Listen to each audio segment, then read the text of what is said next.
So welcome to video tutorial number 5, which introduces the game environment part of the platform. The main purpose of the game environment is to give you a place where you can realistically practice all the things that you know or that you've learned while searching for Denmark's birthplace, the Yelling Mound. Here, I've loaded scene 1, Vejle City Centre. When you load a scene, you're given a briefing describing where you are and a number of objectives that you must aim to complete during the scene. Here, for instance, the first objectives are to meet Peter and his friend Anna, and order coffee with milk and sugar, and so on.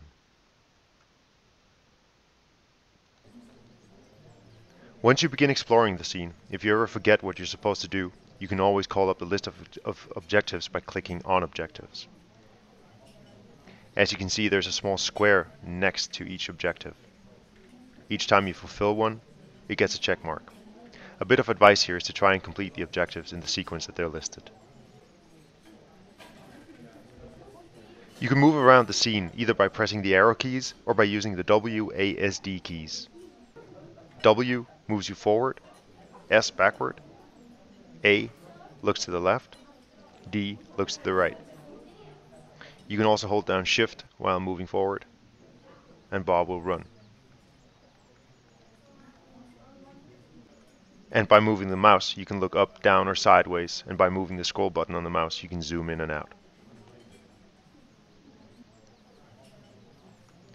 Although the environment that you're in is not photorealistic, it is still an accurate depiction of a real area. So even though you might not be familiar with Vejle City Centre, I can assure you that the church is there, the restaurant is there, and although under another name, and my company is located right up here.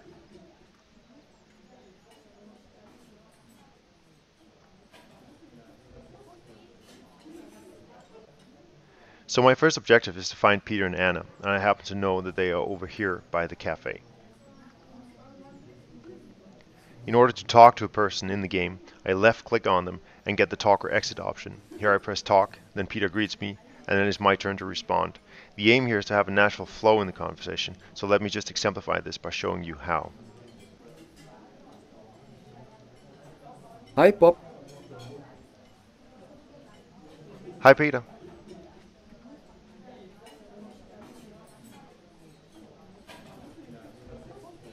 Det er Anna. Hvordan går det?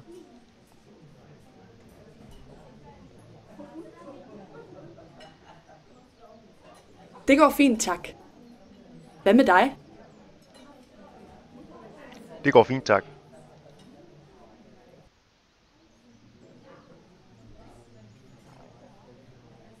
Hyggeligt at møde dig.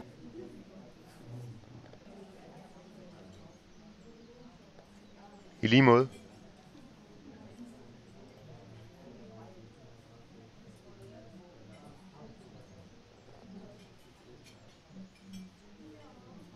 Hvad skulle det være?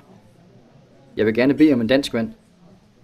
Jeg vil gerne bede om en kop kaffe uden sukker. Gerne, og til dig?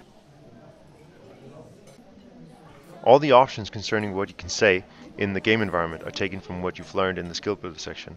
In case you've forgotten what you've learned or you need some advice on what you can say, or similar, you can always click on one of the headings on the left hand side and see what options you have.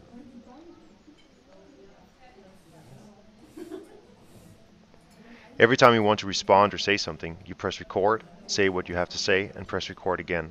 If you're understood, the conversation moves forward, or the in-game characters let you know that they didn't understand. This was an example conversation, and the waiter is now waiting for me to order. As you might have noticed, a green square has appeared under the objectives heading. Here you can see that the first objective has now been fulfilled. If you proceed and order a cup of coffee with milk and sugar, you will have fulfilled the next one. Notice you can actually order something else and still complete the scene, but at the end of the scene a debriefing will appear which will inform you of what you did well and where you can do better. In terms of using the automatic speech recognition system, there might be words or sentences that you find it difficult to get recognized. There might be times when this is not because of your pronunciation, but simply because we continue to work to improve the recognizer. If, for instance, you simply cannot get the phrase coffee with milk and sugar recognized, we've built in a failsafe where you can simply click the phrase and it is automatically inserted, thereby letting the conversation proceed.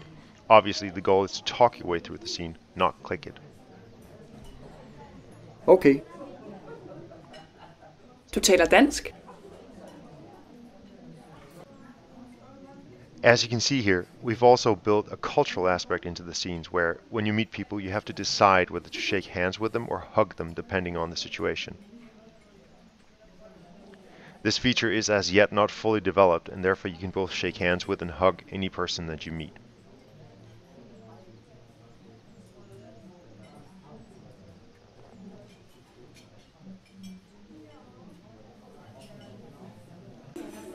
A bit of advice at the end of this tutorial.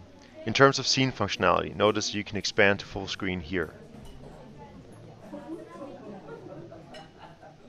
Once you start a conversation with someone, make sure that you finish it before moving on.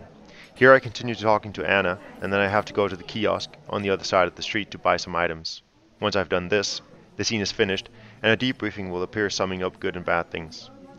That is basically how the game environment works. We hope you enjoyed the tutorial and that it was helpful. Otherwise, feel free to contact us with questions and suggestions.